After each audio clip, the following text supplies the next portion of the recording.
Billy's got a conundrum here, as Billy often does. He just comes in and he's complaining about not. He's got a dog now. It's a big responsibility, right? You get married, you get a dog, you start sharing responsibilities, and he doesn't know how to socialize with other dog owners. Because have you never had a dog before, Billy? I have, but I've had a yard before. The dog can run in the yard. Now I have to take the dog for walks, and I have to pick up its poop and all that stuff. And, like, other dog owners do the same thing. And dogs, Dan, I don't know if you're aware of dogs. Dogs like to smell each other and kind of, like, socialize and all that stuff.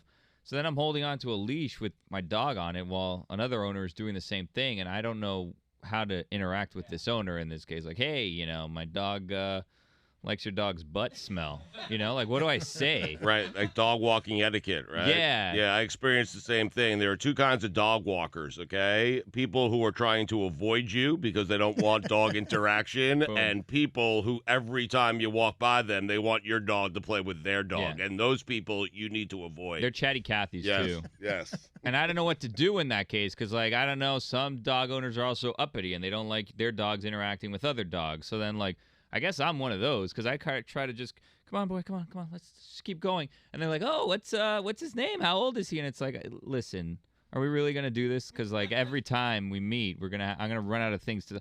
As you guys know, I'm not good at small talk, so, like, this is a nightmare for me because what do I talk to these other dog owners about? You do it once, and then you set expectations. I'm telling you, do not do it at all. And then what happens is the next time you do it once, Bill, you're gonna have to do it every time, and then the next thing you know, they're over your house for dinner. But where do I go? I mean, you guys go to any good dog parks? You see the new technology and dog balls? Like, what do I don't understand what we talk about. I only have a limited knowledge of dog conversations. I experienced this exact same thing with my kid at a park. It's the same thing. Kids and dogs are basically the same. It's the same exact Put it on the poll Right. at LeBatard Show. Are kids and dogs basically the same? Because my 2-year-old wants to run over and play with other kids, and all of a sudden I'm standing there, and our two kids are kind of chasing each other, and we're like, hey, yeah, there's our kids. How about that? I am a bit floored, by the way, as maybe many of you are. I don't know where your expectation level is for Stugatz, but the decisiveness and the accuracy with which he got in there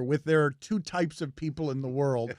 Dog owners. There are two types of dog owners. The ones who just avoid all other contact with dogs and the ones who want your dog to play with their dog. I do believe that those are the two kinds. There is no third kind of dog owner.